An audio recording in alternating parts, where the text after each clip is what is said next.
Dengan wajah tertunduk dengan menggenggam kalung emas palsunya, dua tersangka hipnotis masing-masing Dedi 45 tahun dan Maria di 35 tahun, warga desa Gardu Lais Musi Banyuasin, Sumatera Selatan, diperiksa polisi setelah menangkapnya.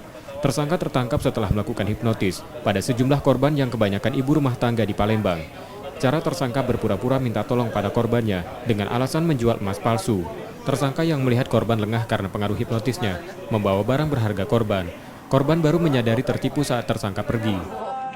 Ini adalah satu sindikat di mana mereka berdua sering menipu korban dengan menyampaikan menjual emas dengan asli, tapi ternyata itu adalah palsu. Modusnya?